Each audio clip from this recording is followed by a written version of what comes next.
When a stranger leaned over my hospital bed and whispered one word, I had no idea it would completely change how I saw life itself.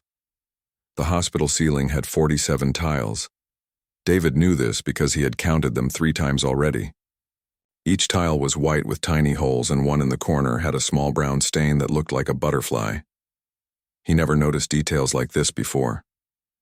Usually his mind was racing with deadlines, client calls, and the next big project. But lying here in this narrow bed, there wasn't much else to do except count ceiling tiles and listen to his heart monitor beep. The whole thing started that morning when he was rushing to catch the elevator at his office building. One moment, he was checking his phone, responding to yet another urgent email, and the next moment everything went black. His coworker found him collapsed on the marble floor, his briefcase scattered, and papers everywhere. The paramedics said he was lucky. Severe dehydration, exhaustion, and dangerously low blood pressure. His body had simply given up. Now 6 hours later, he was stuck in this bed with an IV drip in his arm and nurses checking on him every 30 minutes. His phone buzzed constantly from the nightstand, but every time he reached for it, a nurse would appear and gently push his hand away. Rest first, work later, they kept saying. But they didn't understand. The Johnson presentation was tomorrow. The quarterly reports were due. His team was probably panicking without him. The room smelled like disinfectant and something else he couldn't identify. Maybe floor wax.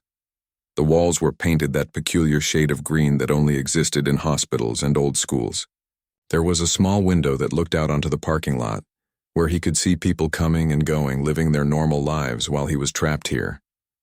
His roommate was an elderly man named Frank, who had been here for 2 weeks with a broken hip. Frank spent most of his time sleeping, but when he was awake, he tried to make conversation. David usually gave short answers, hoping Frank would take the hint and leave him alone. He wasn't being mean, just focused on getting out of here as quickly as possible. Around 7 in the evening, when the dinner trays had been cleared and the hallway had grown quieter, someone knocked on his door. David expected another nurse or maybe a doctor with discharge papers. Instead, a woman walked in carrying a canvas bag and wearing clothes that definitely weren't hospital scrubs. She looked to be in her early 30s with dark hair pulled back in a messy bun. Her jeans had paint stains on them, and she wore an oversized cardigan that had seen better days. But her eyes were warm and kind, the type of eyes that made you feel like she was really listening when you talked. She had a name tag that read, Luna Rodriguez, Art Therapy Volunteer. "Good evening," she said, her voice gentle but confident. "I'm Luna. I work with patients who might enjoy some creative activities during their stay. Mind if I sit for a moment?" David's first instinct was to say no. He wasn't interested in art therapy or creative activities. He was a businessman, not an artist. But something about her easy smile made him nod instead. She pulled up the visitor's chair and settled in like she had all the time in the world. "So what brings you here?" she asked. And somehow it didn't feel like small talk.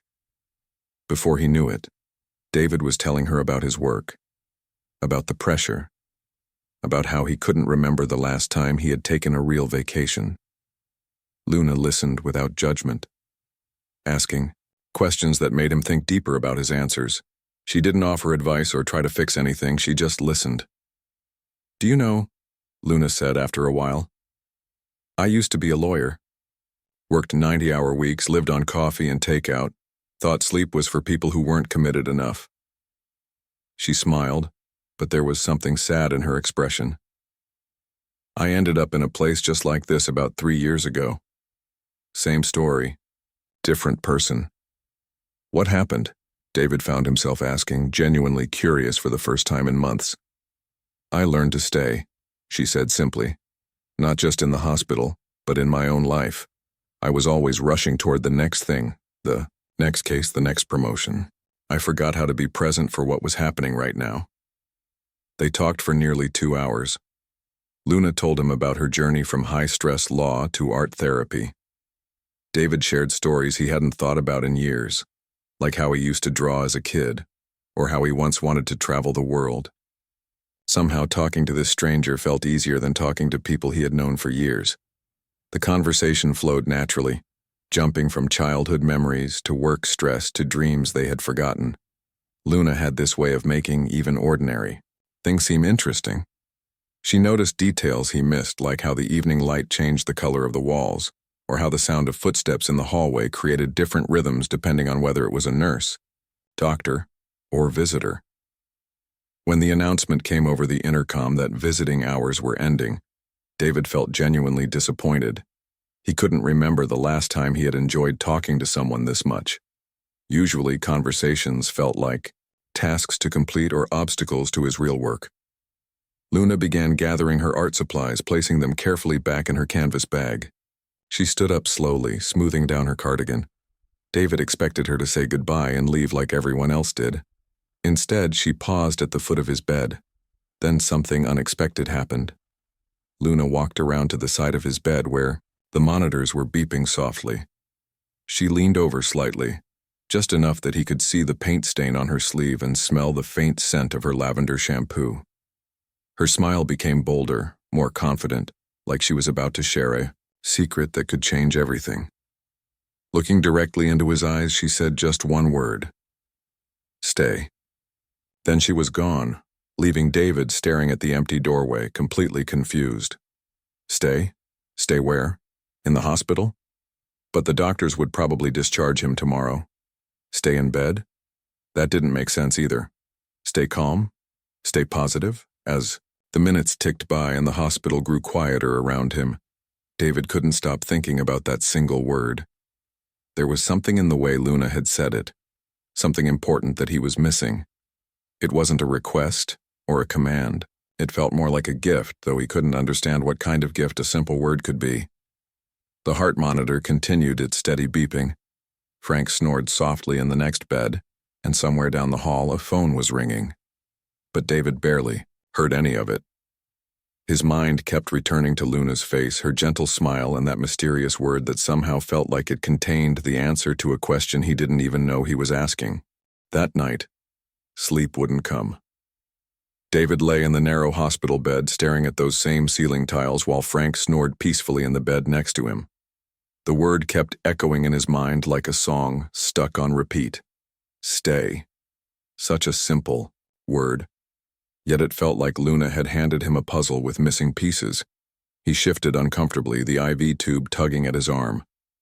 Outside his window, the parking lot was nearly empty except for a few cars belonging to night shift workers. A security guard walked his rounds with a flashlight, checking doors that were already locked. Even he seemed more present in his work than David had been in his entire career. Stay where? The question gnawed at him.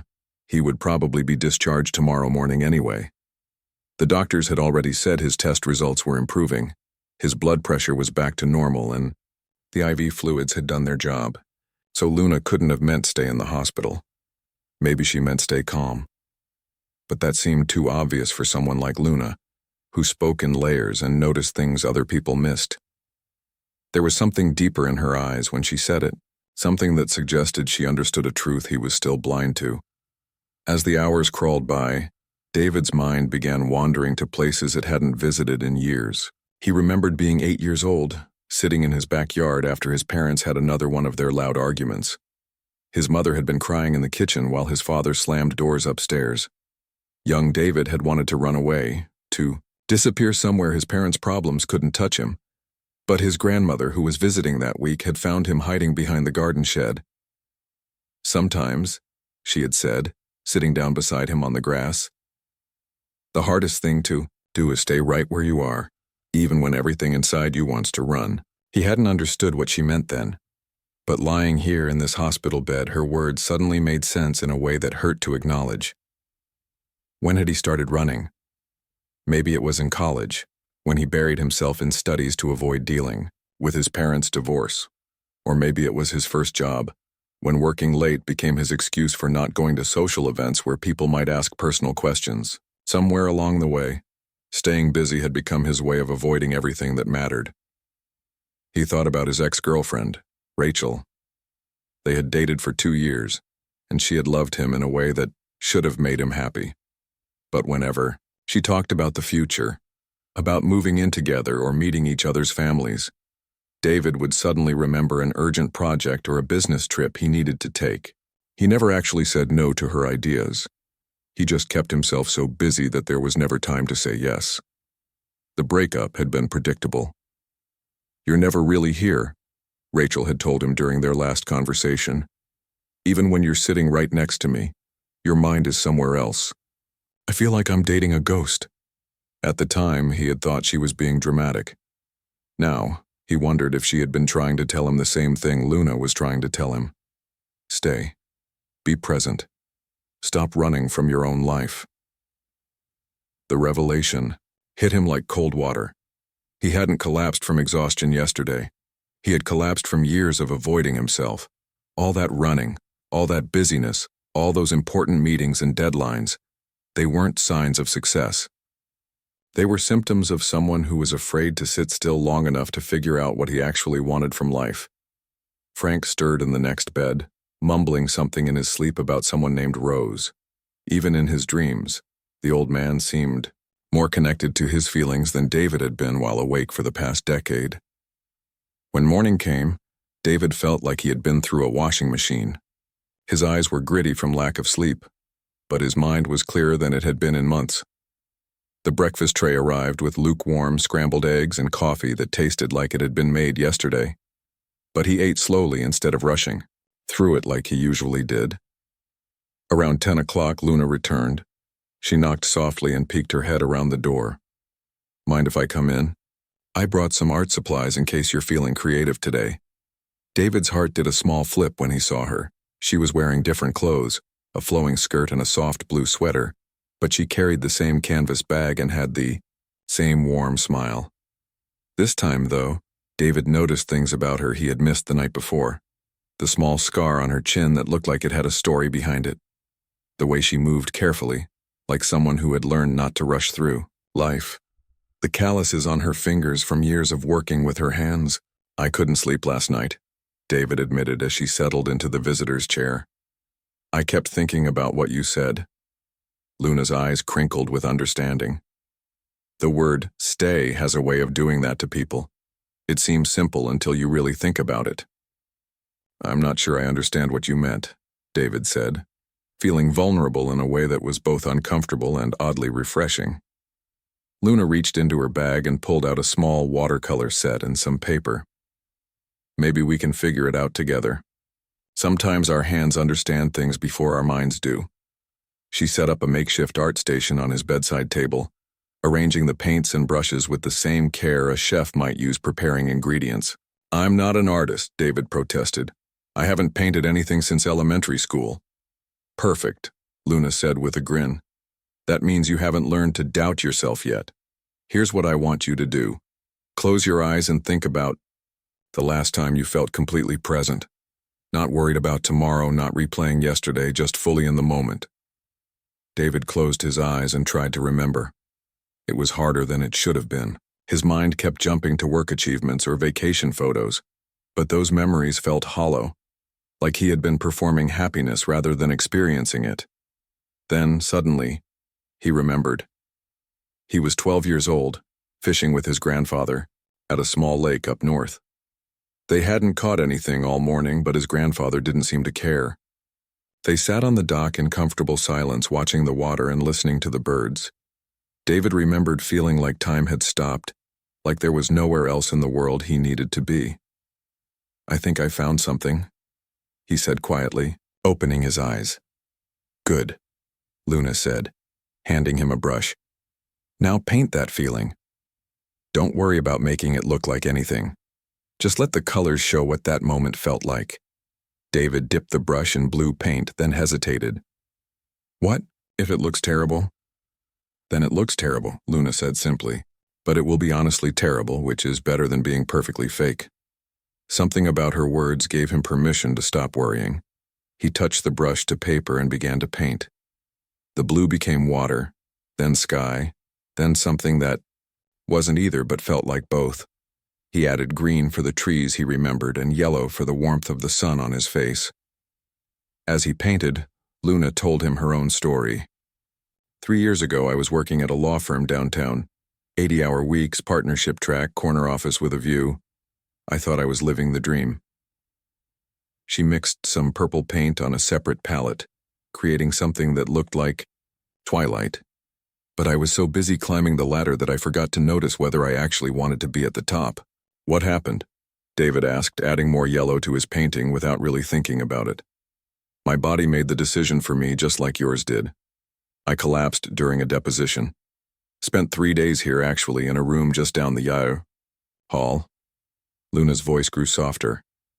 A volunteer came to see me, an older woman who taught people to knit. She didn't try to fix me or give me advice. She just sat with me while I figured out that I had been so afraid of being still that I had forgotten how to be alive. David looked up from his painting, brush dripping with color. Is that what stay means? Being alive instead of just busy? Luna smiled, and this time her smile reached all the way to her eyes. You're getting warmer, but I think you need to discover the rest of it yourself. Some truths can't be told, only experienced. She stood up and began packing her supplies. I'll be back tomorrow if you'd like. And David? She paused at the door.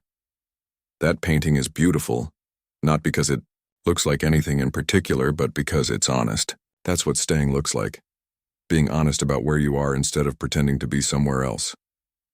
After she left, David stared at his painting for a long time. It didn't look like the lake he remembered, but somehow it captured the feeling of that day better than any photograph could have.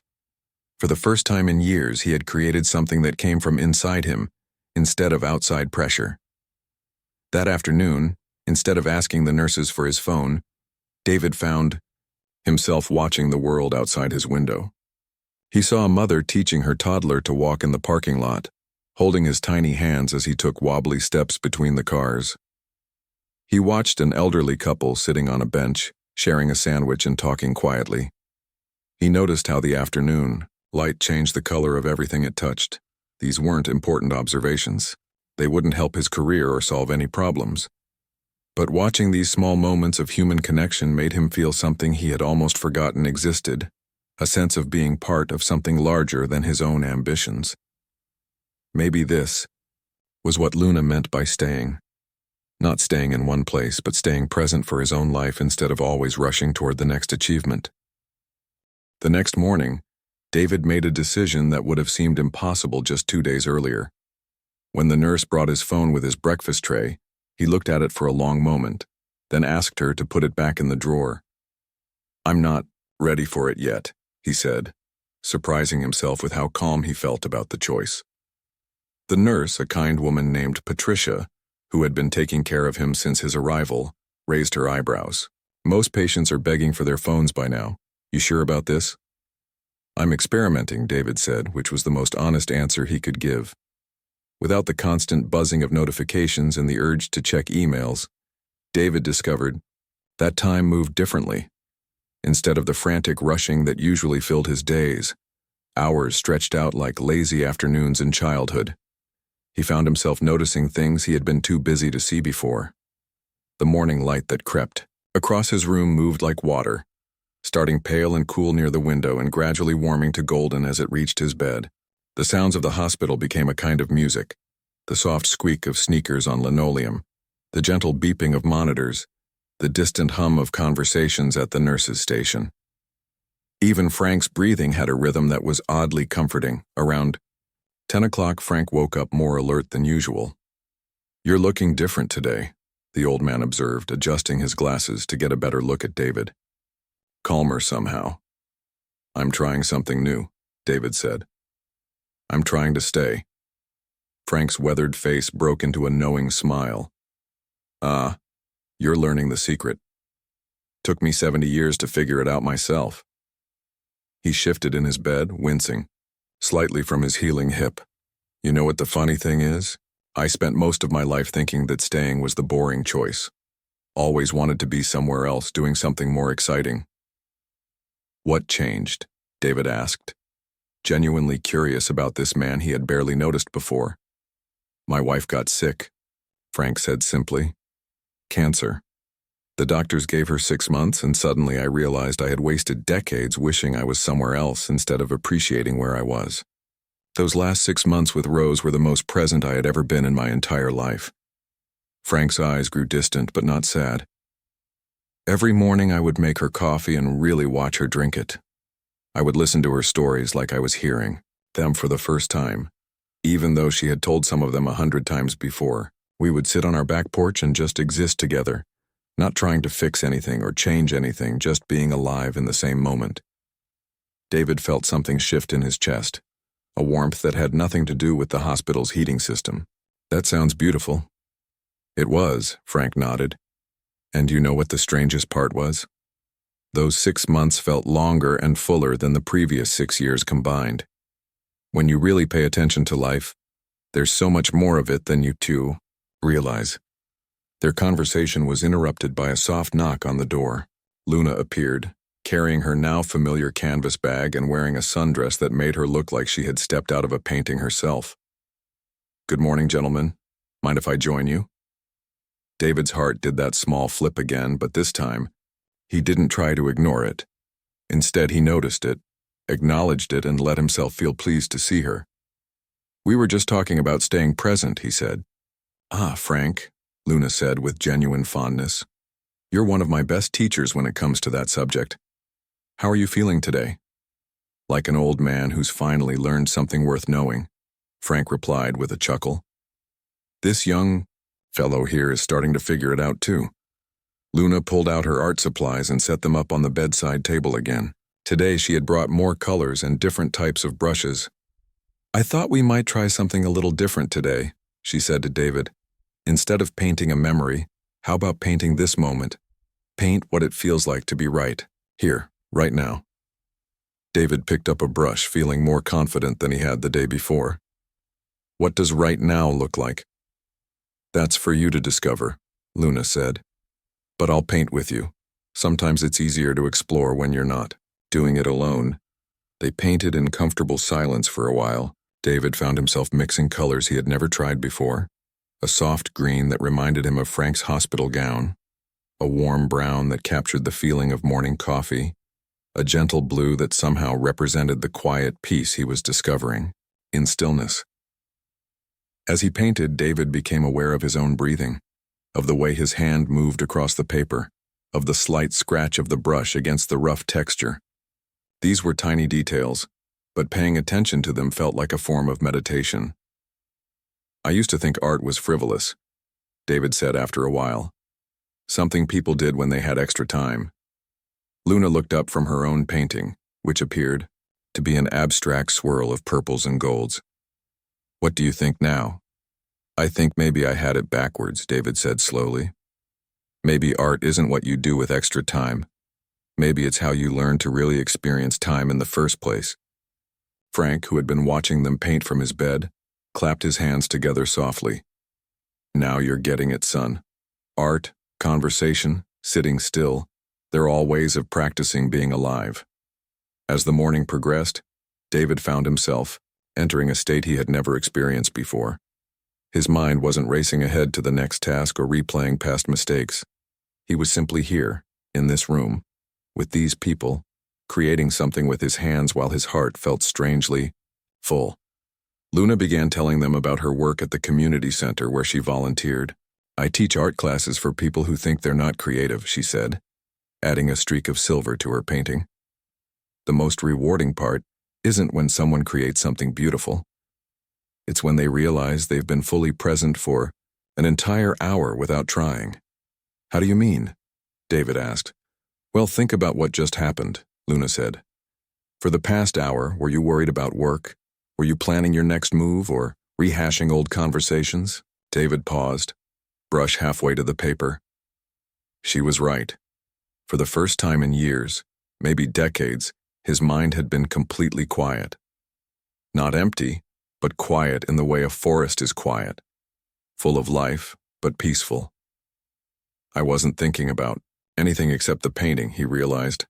"Exactly," Luna said with that warm smile of hers. "That's what staying feels like. It's not about being stuck in one place, it's about being fully present wherever you are." After lunch, Luna suggested they take a walk around the hospital. David had been cleared by his doctor to move around, but he had been too focused on getting discharged to explore. Now, with Luna as his guide, he saw the building with completely different eyes. They visited the children's wing, where colorful murals covered the walls and the sound of laughter drifted from playrooms. They stopped by the chapel, a quiet space with stained glass windows that painted rainbow patterns on the floor. They even spent time in the cafeteria, watching families gather around small tables, sharing meals and conversations that seemed more precious because of the circumstances that had brought them together. "I never noticed how much life happens in hospitals," David said as they sat in the garden courtyard behind the main building. "I always thought of them as places where people wait to get back to their real lives. But this is real life too," Luna pointed out. "The waiting, the healing, the connecting with people you might never have met otherwise. It all counts." A woman walked by pushing an elderly man in a wheelchair. They were both laughing at something he had whispered in her ear. A young father sat on a nearby bench, feeding his baby while talking quietly on the phone, probably updating relatives about a family member's condition. Two nurses shared a sandwich on their break, looking tired but content. "I spent so many years thinking that real life was somewhere else," David said quietly. "At the next job, after the next promotion, once I had enough money saved, when I found the right person to settle down with. I never considered that real life might be happening right now." Luna nodded. "I did the same thing. I was always working toward some future version of myself that I thought would be happier, more successful, more worthy of love. It never occurred to me that the person I was in each moment was already enough." As the afternoon wore on, they returned to David's room, where Frank was entertaining a visitor, his daughter who had driven down from the next city over. She was a woman in her 40s with Frank's same kind eyes and gentle manner. David watched as she held her father's hand while they talked about ordinary things. Her job, his physical therapy, a recipe she wanted to try. There was nothing dramatic about their interaction, but David found it deeply moving. They were simply being present with each other, sharing this moment without trying to make it into something it wasn't or rush through it to get to something else.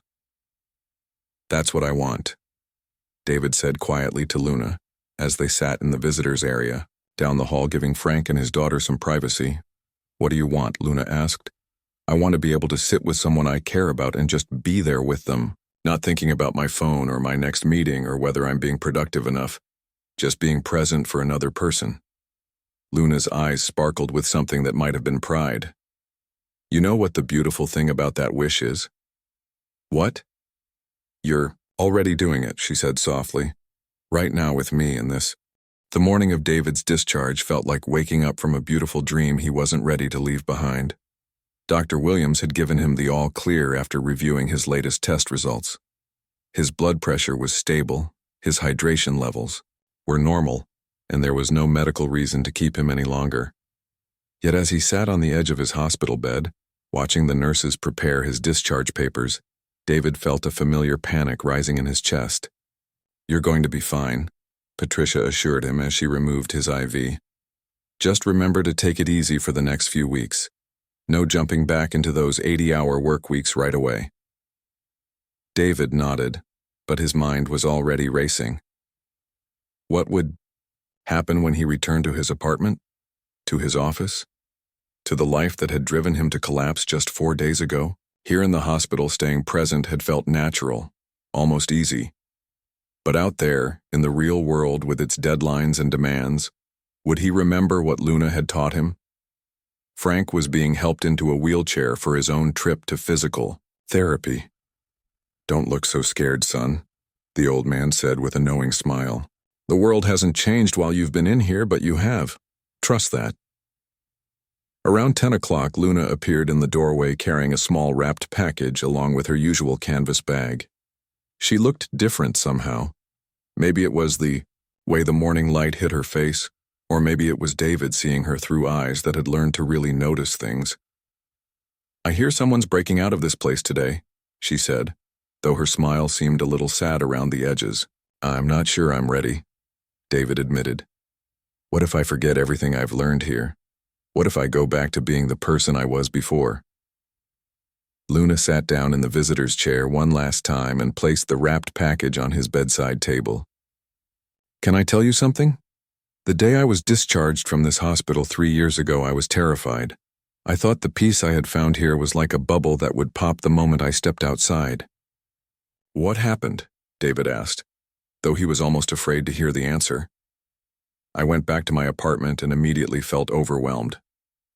The stack of mail, the blinking answering machine, the clothes I had left scattered on my bedroom floor. It all seemed to be screaming at me to hurry up, catch up, get back to the race I had been running before." Luna's voice grew softer. "I almost threw away everything I had learned. I almost convinced myself that those few days in the hospital had been a fantasy." David's heart sank. "But you didn't?" "No, because of this," Luna said, handing him the wrapped package. "Open it." David carefully unwrapped the paper to reveal a small leather notebook, similar to the one Luna always carried but smaller, more personal. The cover was worn and soft, like it had been handled with care for many years. "This was my grandmother's journal," Luna explained. "She gave it to me when I was 16, but I never knew what to do with it. After my hospital stay, I started writing in it every day. Not big, important thoughts or life-changing revelations, just small things I noticed. The way coffee tastes when you're not rushing to drink it.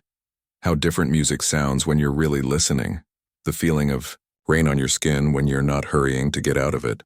David turned the notebook over in his hands, feeling the weight of it, the smoothness of the leather. "You want me to keep a journal?" "I want you to have a way to practice staying, even when the world is pulling you in 100 different directions," Luna said. "Write down one thing each day that you really noticed. Not work stuff, not problems to solve, just something that caught your attention because you were present enough to see it." The idea felt both simple and revolutionary. "What if I forget to write in it? What if I go days without noticing anything worth recording?"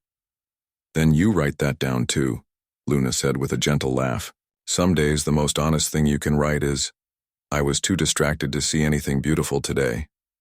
That's still being present with your experience, even if your experience is distraction." A nurse knocked on the door to let them know David's discharge papers were ready. The moment he had been dreading was finally here. Luna stood up and shouldered her canvas bag, but she didn't move toward the door. "I need to tell you something," she said, and David heard something in her voice that made his stomach tighten. "I'm leaving town in a few weeks. I got offered a position at an art therapy center in California. It's an opportunity I can't pass up." David felt like the floor had dropped out from under him. In just 4 days, Luna had become his anchor to this new way of being. How could he learn to stay present without her guidance? The panic that had been simmering all morning suddenly boiled over. "I don't think I can do this without you," he said, and immediately felt embarrassed by how desperate he sounded. Luna's eyes filled with compassion, but also with something that looked like confidence in him.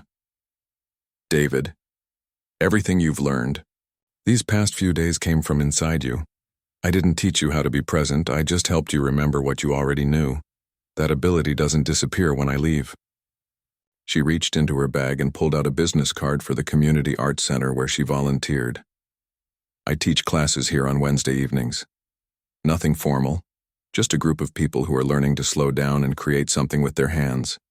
If you want to keep practicing being present with others, you're always welcome." David took the card, staring at the address as if it were a lifeline. "What if I'm not ready? What if I go back to my old life and lose all of this?" "Then you lose it and then you find it again," Luna said simply. "Staying present isn't something you achieve once and then have forever. It's something you choose, over and over, moment by moment. Some days you'll remember, and some days you'll forget. Both are part of the process." The wheelchair arrived to take David downstairs, along with his few belongings in a plastic hospital bag.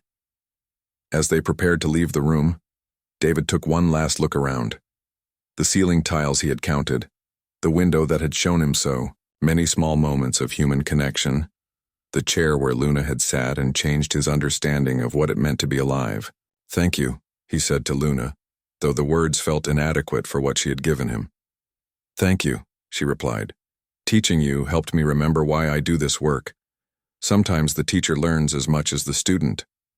The ride down to the hospital lobby felt like descending from a mountain back into the valley of ordinary life. David's brother was waiting in the pickup zone, engine running, checking his phone while he waited. The sight of someone multitasking while sitting still almost made David laugh. Just a few days ago, that would have been him.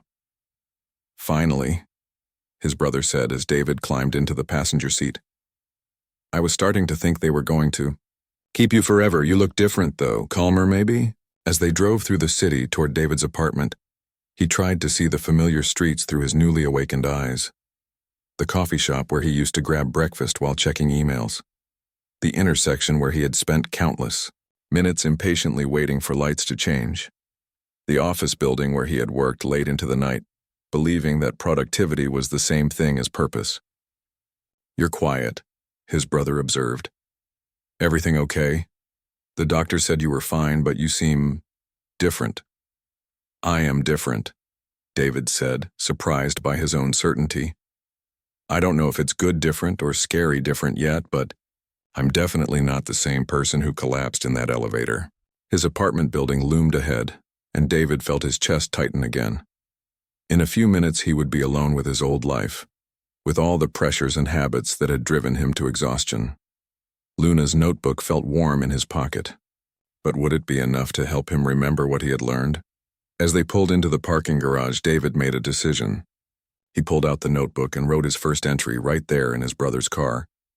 Sitting in the passenger seat for the first time in years instead of always having to be the one driving. Noticing how much I can see when I'm not focused. Uncontrolling everything. It wasn't profound or poetic, but it was honest.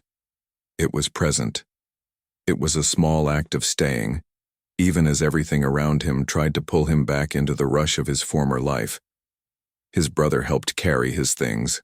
Upstairs, chattering about work and family news that David had missed during his hospital stay. But David found himself only half listening, instead focusing on the weight of his keys in his hand, the sound of his footsteps on the familiar stairs, the way the afternoon light fell through the hallway windows. When they reached his apartment, Dr. David paused before putting the key in the lock. On the other side was his old life waiting for him, the blinking answering machine, the pile of mail, the laptop full of urgent emails. But he also carried something new with him now, the knowledge that he had a choice in how to meet whatever waited for him. He could rush back into his old patterns, or he could choose to stay present for whatever came next. The choice was his, to make moment by moment, day by day. Luna had given him the tools, but using them was up to him. As he turned the key and stepped into his apartment, David whispered Luna's word to himself like a prayer. Stay. Then he took a deep breath and began the real test of everything he had learned. 3 months later, David's apartment looked almost the same, but everything had changed. The same furniture sat in the same places, the same books lined the same shelves, but the feeling of the space was completely different. Where chaos used to reign, there was now a gentle sense of order that came not from rigid control but from mindful attention. The small leather notebook Luna had given him sat on his kitchen table, no longer empty. Its pages were filled with observations that would have seemed meaningless to his former self, but had become precious to the man he was becoming. The way morning coffee steams differently in winter air. How the elderly man at the bus stop always nods hello, even though we've never spoken. The sound of rain on my windows when I'm not trying to drown it out with television. Each entry was a small victory, a moment when he had chosen to stay present instead of rushing past his own life. Some days the entries were profound, capturing moments of genuine beauty or connection. Other days they were simpler. Noticed I was holding my breath during a stressful phone call. Took 3 deep breaths instead. Both types were equally important. David's work life had changed too, though not in the dramatic way he had initially feared. He still worked at the same company, still handled challenging projects, still faced deadlines and difficult clients. But he approached it all differently now. He took actual lunch breaks, eating slowly while sitting in the small park near his office building. He had learned to say no to non-essential meetings that would have kept him at the office past reasonable hours. Most surprisingly, his work had actually improved. When he was fully present for tasks instead of multitasking constantly, he made fewer mistakes and found creative solutions more easily. His colleagues had noticed the change. "You seem more relaxed lately," his coworker Jennifer had observed, just the week before. "Less frantic. It's nice to see." David had simply smiled, unsure how to explain that he had learned the difference between being busy and being alive. This Wednesday evening, like every Wednesday for the past 2 months, David was preparing to attend Luna's art class at the community center. It had taken him 3 weeks after his discharge to work up the courage to actually go. The first time he had driven to the center, he had sat in the parking lot for 20 minutes before driving home, convinced that he didn't belong in a group of real artists. But the second time, he had forced himself to walk through the doors clutching Luna's notebook like a talisman. What he found inside was not a room full of serious artists judging his amateur attempts, but a circle of people just like him. Individuals who were learning to slow down, to notice, to create something with their hands while their minds found peace. There was Margaret, a retired teacher who painted watercolor flowers while sharing stories about her garden. There was Carlos, a mechanic who worked with clay and discovered he had a gift for creating small, perfect sculptures of animals. There was Amy, a young mother who came to class as her 1 hour of the week that belonged entirely to her. None of them were professional artists, but all of them were practicing the art of being present. Luna had been right about teaching, helping her remember why she did this work. Even as she prepared for her move to California, she threw herself into these Wednesday evening sessions with renewed passion. She never pushed anyone to create anything specific or profound. Instead, she created a space where people could experiment with colors and textures while their minds settled into the peaceful rhythm of focused attention. "Art isn't about making something beautiful," she often told the group. "It's about making something honest. When you're honest with the paint or the clay or the pencil, you're practicing being honest with yourself." Tonight, as David gathered his art supplies, a small set he had purchased for himself after his 3rd class, he felt the familiar flutter of anticipation. Not the anxious energy that used to drive his evenings, but the calm excitement of knowing he was about to spend time in a way that fed his soul. The community center was a converted school building with high ceilings and large windows that let in the golden light of early evening. The art room was on the 2nd floor, and David had learned to climb the stairs slowly, noticing the artwork that local students had hung in the hallways, rather than rushing to get to his destination. He entered the room. He found the usual circle of chairs and easels, but Luna wasn't there yet. Margaret was already at work on a painting of her cat, and Carlos was centering a fresh piece of clay on his potter's wheel. Amy waved from her corner, where she was sketching in a journal similar to the one Luna had given David. "Luna's running. A few minutes late," Margaret explained. "She had a phone interview for that new job in California. I hope she gets it, though I'll miss her terribly." David's stomach clenched at the reminder that Luna would be leaving soon. Over the past 2 months, their relationship had settled into something comfortable and undefined. They were more than teacher and student now, but less than what David sometimes found himself hoping for. There was a connection between them that felt both precious and fragile, like something that might disappear if examined too closely. When Luna arrived 10 minutes later, she was practically glowing with excitement. "I got it," she announced to the room. "The position in California. I'll be directing an art therapy program at a rehabilitation center. It's everything I've been working toward." The room erupted in congratulations, and David forced himself to smile and add his voice to the celebration. He was genuinely happy for Luna. He could see how much this opportunity meant to her. But underneath his joy for her success was a selfish sadness about losing the person who had taught him how to find himself. As the class settled into their work, David found himself painting with unusual intensity. His brush moved across the paper in bold strokes of blue and gray, creating something that looked like a storm over water. He wasn't trying to paint anything specific, just letting his emotions flow through the colors. "That's powerful," Luna said quietly, appearing at his shoulder. "What are you feeling right now?" David paused, brush loaded with dark blue paint. "Grateful," he said finally. and scared, and proud of you, and sorry for myself, all at the same time. Luna nodded as if this made perfect sense. Complex emotions make for honest art. Don't try to sort them out or make them simpler, just let them be. As the class worked, Luna moved around the circle, offering gentle guidance and encouragement. David watched her interact with each person, seeing how she had a gift for helping others discover their own creative voices. The rehabilitation center in California was lucky to have her, and David suspected she would help many more people learn what he had learned. That staying present was not just an artistic technique, but a way of living that transformed everything. Near the end of the class, Luna made an announcement. Next week will be my last class before I move. I'd like to do something special, a group project where we all contribute to one large piece, something about community, about the connections we've made here. After class, David lingered as the others packed up their supplies and said their goodbyes. When the room was empty except for the two of them, Luna began cleaning paintbrushes at the small sink in the corner. I have something to tell you, David said, his heart beating faster than it should for such a simple statement. Luna looked up from the brushes, soap suds on her hands. What's that? I wrote you a letter, David said, pulling an envelope from his jacket pocket. I know it's old-fashioned, but some things feel too important for text messages or emails. Luna dried her hands carefully and took the envelope, but didn't open it immediately. Can I read it later? I want to give it my full attention.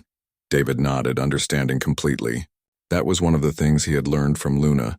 Some moments deserve to be experienced fully, without distraction or hurry. As they walked out of the community center together, David felt a bittersweet mixture of sadness and gratitude.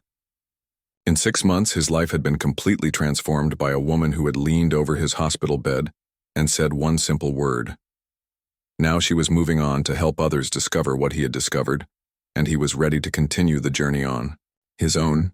You know, Luna said as they reached their cars in the parking lot, the most beautiful thing about learning to stay present is that it doesn't require anyone else's permission or presence. It's a gift you give yourself, every moment you choose to receive it. David looked up at the evening sky, where the first stars were beginning to appear despite the lingering daylight. I never used to notice stars in the city, he said. Too much light pollution, too much hurry to get inside. But they're there if you take time to look. They're always there, Luna agreed. Just like the part of you that knows how to be present.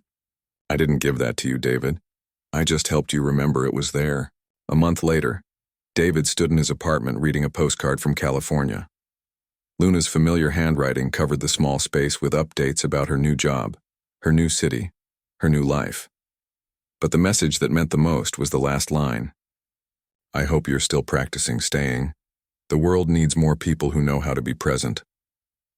David smiled and reached for his notebook, now in its second volume. He wrote, reading a postcard from a friend who changed my life by teaching me I had the power to change.